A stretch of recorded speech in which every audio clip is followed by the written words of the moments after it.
The Pirates struck out more hitters in 2026 than they did in 2025. So why did they allow nearly a run more per game, too?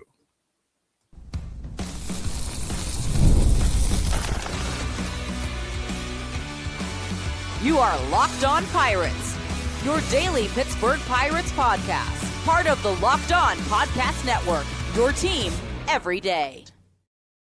What's up, everybody, and welcome back to Locked On Pirates. I'm your host, Gary Morgan. I've been covering the Pirates for nearly a decade, and I'm a lifelong Pirates fan and former writer for Sports Illustrated. Today's episode is all about trying to figure out why a team that was supposed to be built around pitching actually got worse at run prevention in 2026. We'll look at how the rotation evolved and why the bullpen became a revolving door and why the defense has to be part of this conversation as well. In segment 2, we're going to continue our positional review series and we're going to look behind the plate.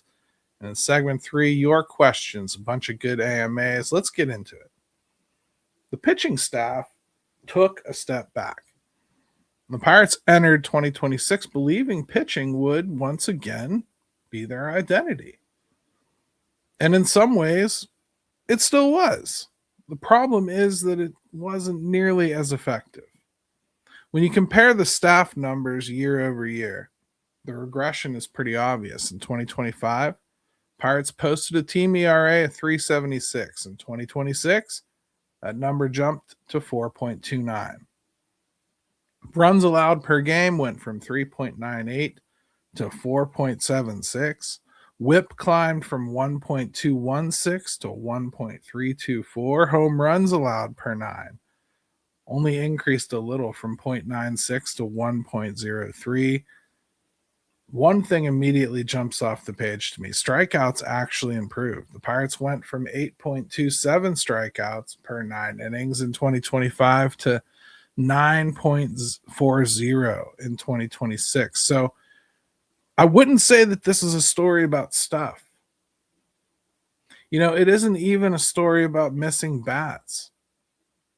The staff kind of got better in that area.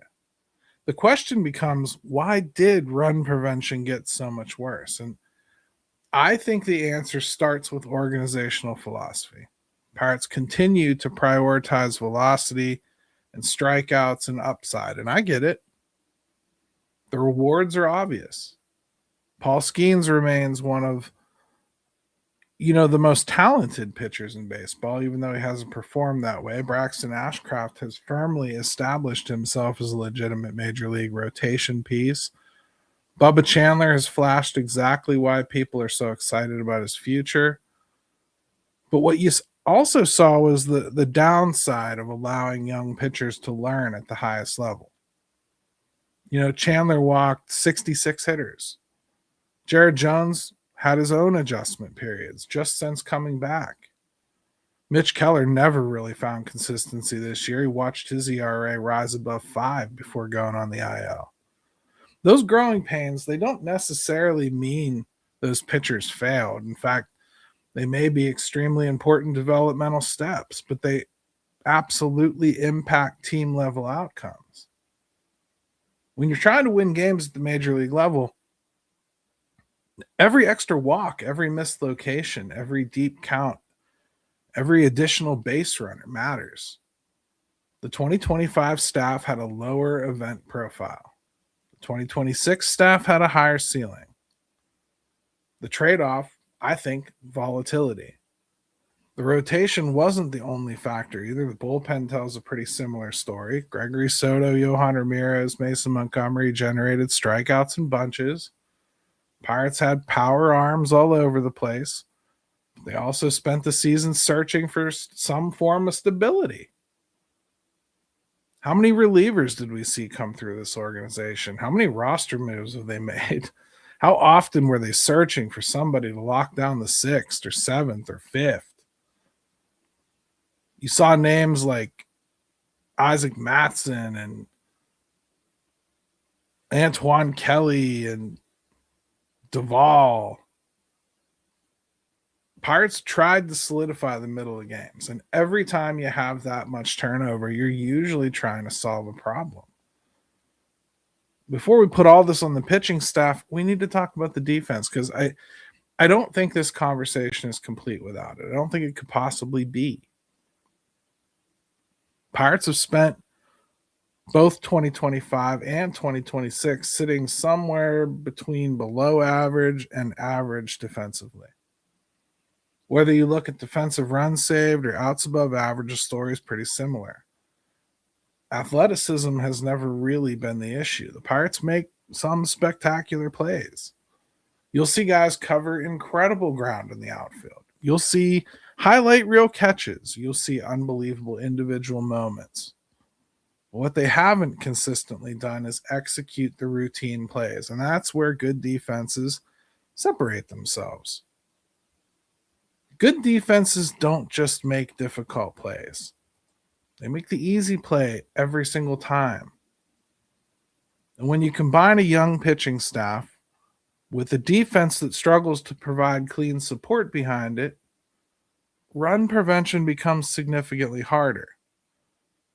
And that's why I just don't think this can simply be framed as a pitching regression story. It's run prevention story. Pitchers getting through development, a bullpen constantly being rebuilt, a defense that continues to hover around average at best. All of it contributes. Pirates have more pitching talent today than they did a year ago. I don't think there's any real denying that. But talent and results aren't always the same thing. This season's a perfect example of that. We talked yesterday on the show about timing contributing mightily to this whole thing. I just don't think there's any way you can build an internal pitching staff, even primarily internal, let alone the entire rotation being internally built. I just don't think you can do that while trying to be actively competitive at the same time. I think the two concepts compete. You have to have a patience level when you're onboarding younger pitchers. You just have to. That's why most teams that are trying to onboard a young starting pitcher tend to only leave one spot to do so. That's your fifth spot. You're going to eat it. It's part of the growing pains. It's part of the process. It's super important to you that you get through the process so that when you come out on the other side, this pitcher that you're now trying to onboard has a little base of something to steady himself, something to stand up a little straighter, make sure he's not going to get knocked over by the wind. Make sure he's ready next year to be counted on as part of the rotation instead of somebody that's just there because he has to be, because it's part of the learning process. And the Pirates just had too much of that this year, too much of it.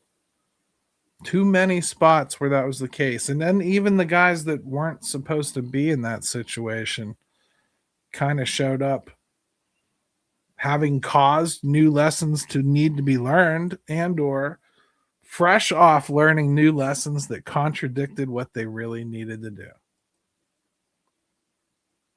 When we come back, we're going to continue our positional review series by heading behind the plate. Pirates cycled through multiple catchers in 2026, and the results were interesting. We'll get into all of it next.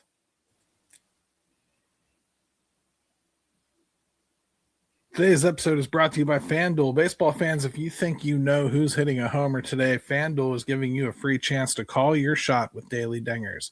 It's easy to play.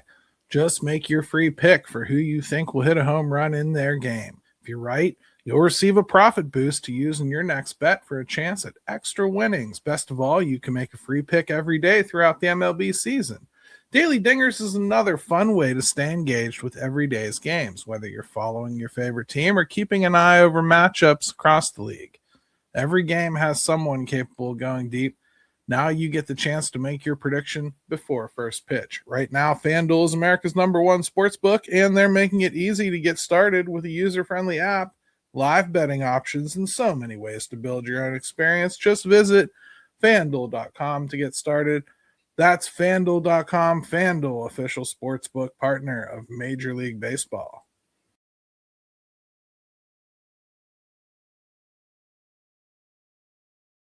Hey, everybody. Welcome back to Locked On Pirates. It's time to continue our positional review. We're going around the diamond.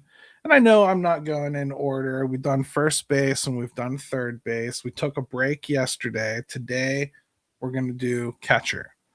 And we've talked about catcher a lot this season for obvious reasons, but it's important, I think, to just look at it as a position again. It's one of the more fascinating groups on the roster because the Pirates got a little bit of everything. They've got some power. They got some potential. They got some frustration. They got questions. And I think we have a little hope. And very few complete answers. Offensively, this group, I think, was just extremely hard to watch. Let's start with the obvious. Henry Davis struggled. The batting average sat below 200 for much of the season, and the overall offensive production simply wasn't there. The Pirates need it. They need more than that from a first overall pick. He did hit home runs. He has a penchant for doing that, but he just cannot stop pulling the ball to the extreme, and he just swings and misses way too much. I don't know what needs to get into Henry's head to understand that he doesn't need to swing as hard as he does, but nobody connected with this baseball team has ever been able to get it through his thick skull. So I don't know what they're going to do there. There were some positive developments. I thought Endy Rodriguez continued to show that when he's healthy, he can be an impactful player. Rafael Flores forced his way into this conversation late. He's had some productive offensive moves. And I think behind the plate, he's got a lot of work to do. He's probably the least polished they have. In fact, I think you could go probably 2, maybe even 3 deep in the minor leagues for better gloves than Rafael Flores behind him. You know what I mean? Joey Bart was what he was, part of the mix, never going to be a great defender, not terrible, serviceable backup. Offense never came back from when they first picked him up. But the position actually generated respectable power, believe it or not, just looking back on where we are. Davis, Rodriguez, and Flores have all contributed meaningful home run totals. The problem has been consistency. The position just has produced very little damage because they don't connect enough. That's why the overall offensive profile ends up looking pretty average or below average, despite some encouraging individual performances. Now, on the defensive side of things, I mean, this position has been particularly important given everything we discussed in segment 1, right? Pirates are asking catchers to manage young power arms. They're handling Skenes and Chandler and Jones and Ashcraft. It's not easy. The results have been mixed. Framing metrics generally paint a picture of a group that's been somewhat around the average to below average. Take everybody but Henry Davis out, they're well above average. The running game remains an issue when anybody other than Henry Davis is behind the plate. Controlling opposing base runners has been a challenge for everyone not named Henry Davis. And when a pitching staff is already dealing with additional traffic because they're walking more, then there's extra stolen bases, and it really only makes these problems worse, and it directly contributes to that run prevention number we talked about. Biggest takeaway for me is actually fairly simple. The Pirates still don't have a complete clarity here. They have some options. That's a good thing. They have different skill sets. That's probably a good thing too. But entering 2027, are we fully certain who the long-term answer is? I'm not sure we are. I think Rafael Flores has certainly started to make things more interesting. Endy Rodriguez continues to show that intriguing upside whenever he manages to get onto the field. Henry Davis still has the tools that made him a first overall pick. I mean, that power is game changing if he could figure it out. It's just how long are you going to wait for it? The defense has really come along. I feel like a lot of the pieces are there. The challenge now is determining which one becomes the everyday solution. I'm not sure we're closer to an answer. I think I could say I feel better about Rafael Flores as a hitter than I do about Henry Davis. But as a fielder, I don't hold an awful lot of hope that Flores is going to come anywhere near to Henry Davis within the next year or two. It doesn't mean he can't, because there was a time when Henry Davis was so bad that the team wouldn't even put him back there. You know, it can be done. It can be taught. It can be learned. It can be improved. And that would be your hope. Endy Rodriguez, I don't know. Can you even pretend he's a catcher still? That's kind of a bigger question. What do you do with the guy? You know, he's now had Tommy John surgery, and now he's having surgery on his hip. I mean, the tick marks against thinking that this guy can continue to catch are piling up. I don't know how you go into next season thinking that you're going to give him a significant amount of time, or at least put a lot of eggs in that basket. I could see you having him around and hoping that he finds a way to contribute, or hoping that he stays healthy and you're able to get a lot out of him. But boy, I don't think that you could possibly, without being some level of brain damage, go into 2027 thinking that you can count on him. I just don't know that you can. I don't think you can. I think the Pirates kids at the catching position are still a bit too young. The free agent market never is impressive for catching, but boy, there's a case to be made that the Pirates should really just go out and get themselves an established backup catcher. Somebody that's done it for years, somebody that is used to playing 2-3 times a week, somebody that excels defensively and is at least competent with the bat. Give me somebody that can hit like a 240 average. You know, and I mean specifically, look at the average aspect of it. I mean, they've got enough guys that can probably survive on OPS. I think if you played a full season of Rafael Flores, his OPS would be pretty attractive. You know, and I think you can look like a pretty bad player and have a terrible OPS. Average is not one. And just for me, a backup catcher, I don't really want some guy that's coming out there 2-3 games a week doing nothing but swinging for the fences and hoping he connects with 10 throughout the season. I want a guy that can actually keep the offense moving a little bit. Take a good at bat for me. Drop a bunt maybe. You know, I don't need something special there. You have enough internal options that you can hope one of them turns into special. You don't need that, but you need a competent backup, because what they've done hasn't been competent enough. When you play that backup, you shouldn't feel a letdown. You know what I mean?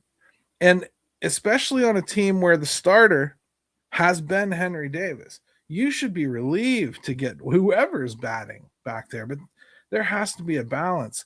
There's got to be more defensive competency that comes with it. It's one of those positions where, unlike other places around the diamond, you can't afford to take the day off defensively. If you're not going to be good back there, it's going to affect everything else. It's kind of like having a bad center fielder and thinking that you've got a decent fielding outfield. You don't. You just think you do. It's the same kind of thing with catching. You have a bad catcher, everything else is going to spiral from it. There's no field general there. There's nobody helping everything out. It's why I can live. If the offense is going to be good and we're not going to get any offensive production out of catcher, I can live with Henry Davis. I can. But if you're looking to just specifically add offensive punch to this lineup by having the catching position beefed up, I need more. I need more than I've seen from anybody, including Rafael Flores, who's been very impressive in this last stretch. But I need to see defensive improvement from him before I can start thinking he's going to be able to carry the bulk of being the main catcher. They've got a lot of talent at this position. They do. And it's thin in the league. It is. Catching is thin. Look at what Boston just paid for the privilege of being the ones to extend Adley Rutschman probably after this year. And frankly, guys, he ain't even been all that good in the last few years. You know? Catching's tough. When we return, it's time for your questions. Lots of good ones on ownership and front office changes and follow-ups to yesterday. It's going to be a thing. Let's do it. A big thank you to our friends at Amazon for this limited break. This back-to-school season, spend less on your kids with Amazon. We all know how crazy the back-to-school shopping experience can be. It starts with a few items on the list, and then suddenly you're shopping for supplies and clothes, lunch gear, tech, and about 10 other things you didn't see coming. It really adds up fast. When your kid's definition of need for back-to-school shopping is a lot different than your definition of need, somehow the list just keeps getting longer every time. And they look at it and you're explaining the need versus want conundrum this time of year, and it feels like a ritual. When you're buying supplies and you find yourself asking how a calculator became one of the more expensive items in the cart. I wasn't expecting math to start costing me money before school even began. It feels like there's a life lesson in there somewhere. Still trying to figure it out, though. Or you start shopping for a few back-to-school essentials and realize how quickly the list grows. Supplies and clothes, lunch gear, and headphones. It just keeps going. That's why finding low prices on all the things you need makes such a big difference this time of year. So remember, with Amazon's low back-to-school prices, just spend less on your kids. Because every dollar you don't spend on them is a dollar that you haven't spent on them. Shop back to school at Amazon and spend less on your kids.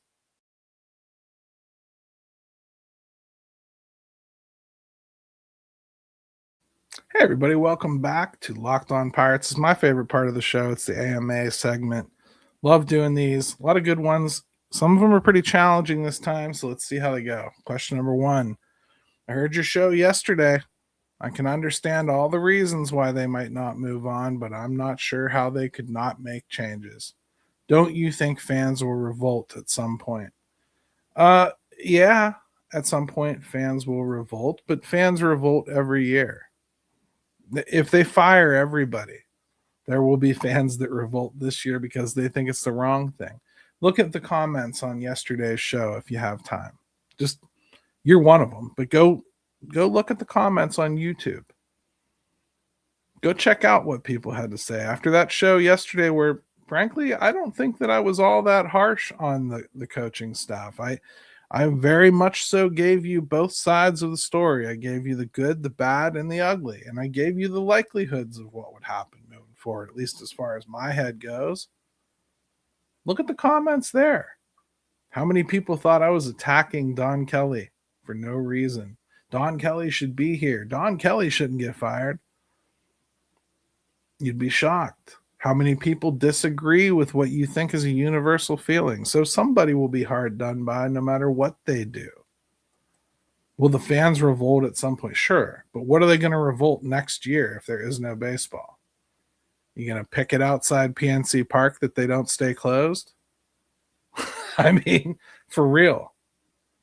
And part of that's in the calculus. I'm sorry, whether you want to believe that or not. Question 2. Is Rafael Flores Jr. the starting catcher now? Will he be in 2027? Well, we just kind of talked about this, didn't we? I mean, I don't know. I don't think that he catches well enough to be the starting catcher. But I'm a big believer in what an offseason can bring. You know, if he's told to focus on catching and improve his skills and works with Jacob Stallings in the offseason or whoever, I think he's an athlete. I think he's the type of guy that can probably improve. Does he improve to the point where, again, he's as good as Davis? No, probably not. But I think he can get to the point where the bat outweighs the defense way enough. So I think right now he's probably your leader in the clubhouse. Don't you? Question number 3, Endy Rodriguez looks like he could be a player if he could stay healthy. How do you as a team executive make the call that healthy is never going to come? Oh, man. This is an age-old question. How do you know when it's time to pull the ripcord? How do you know when is the right time to make that decision? I don't know. I really struggle with this one because there is no hard and fast rule. There is no, yes, this is absolutely the way you go or how you know. But most of the time, a good rule of thumb is he going to start costing money? And by that, I mean, does he have enough service time that in order to keep him on the team, the Pirates have to take him to arbitration? That's not a big amount of money for somebody that's been injured as much as Endy Rodriguez, but it's more than the league minimum, most likely. It's going to be something like 1.5 million. And I'm not saying that should be something that they turn their nose up at or decide they don't need to try with or anything like that. But I am going to say that's when you really start to wonder those things. That's when you really start to think, can I carry this guy? Can I keep trying? You know, if you're never, ever getting even 60 games of production out of a guy, at some point you have to say, like, listen, no matter how good he looks when he's healthy, he just ain't healthy enough. And I need to let this be someone else's problem. And I personally think you're probably getting there on Endy.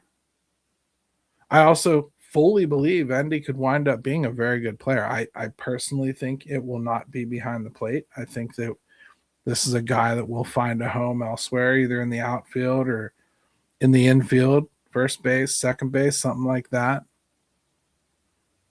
I can totally see him migrating out from behind the dish just to try to preserve his body if the bat matters enough. And frankly, I'm not sure the pedigree at this point is high enough. You know, I'm not sure it's withstood all the injuries, is what I should say, to the point where you can kind of look at the potential anymore and excuse it, especially if it starts costing money. Just saying. I don't know if we're there yet, but we're getting close. Question 4. If the Pirates were to get a new owner and nothing changed in Major League Baseball, how much better would it be and how quickly? I don't know. I mean, like, is it possible that the Pirates could hire a manager, or not a manager, a general manager that comes in here and, or an owner? Geez, we're on another level. Is it possible that an owner comes in here and they're very altruistic and they want to spend money and not really worry about making any profits whatsoever? I guess, sure, that's possible. But if they do, I can tell you it won't last forever. I mean, there is a sustainability issue. You don't have to believe that every owner is spending every dollar they can to understand that some have a much greater ability than others. And this market is going to stay that way because no owner is going to come in here pay whatever it costs for the franchise, and then start hemorrhaging money immediately. You might see payroll go up 20 million, 30 million, and it'll help initially.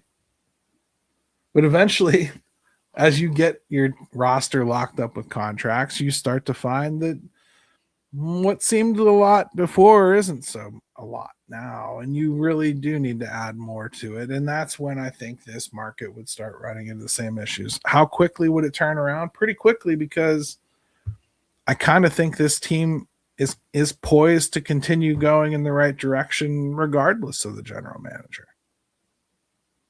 So a new general manager, I think, would have a very good shot of turning this into a winner pretty quickly. I don't think it would be a lot of extra money, though. I don't think an owner would come in here and have a well of extra cash. I just don't. If the game doesn't change, I think you'll be watching the same thing, hopefully run by smarter people. Best case scenario, you come out of it with a Brewers or Rays situation. And that does take ownership on down, and that is not here. It would not matter if they hired Matt Arnold. This team would not look like the Brewers. Just saying. Question number 5. Fans were wise to the scam all year, Gary. That's why there were so few sellouts. Prove me wrong. I don't really care to. I don't need to prove you wrong. It doesn't really matter to me why there weren't a bunch of sellouts. For one thing, we've talked about this before. This team has never really caught fire this whole year. You go on like a 10, 15 game winning streak, and your next month ticket sales will show a bounce because fans buy tickets in advance way more often than they do to walk up. And this team never gave fans that safety valve, that, oh my goodness, they've been winning for a week and a half, 2 weeks here. This is a good team. Let's get some tickets. This is a lot of fun. Nope, it's 1 win here, 2 wins there, 3 losses, 2 more wins. All season long. You got to have those streaks, not only to stay in it, but to keep your fans in it, to get your fans energized, to give them belief. None of that happened.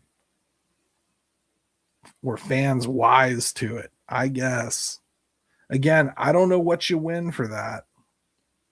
I don't know what you get extra that I don't get. Do you get extra fan points? Do they give you discounts on parking? Because I'll start saying that stuff too if they give you a discount on parking for knowing that your team wasn't good. I love it. Pirates entered 2026 believing pitching would be enough to carry them. Instead, what they learned is that run prevention is about more than just strikeouts. It's about development, defense, consistency, and turning talent into results. Tomorrow we'll continue examining where this roster stands and which positions actually have answers versus which ones remain giant question marks heading into 2027. I'm Gary Morgan. You've been listening to Locked On Pirates, and remember, we're serious about Pirates baseball because somebody has to be. Let's go Bucks.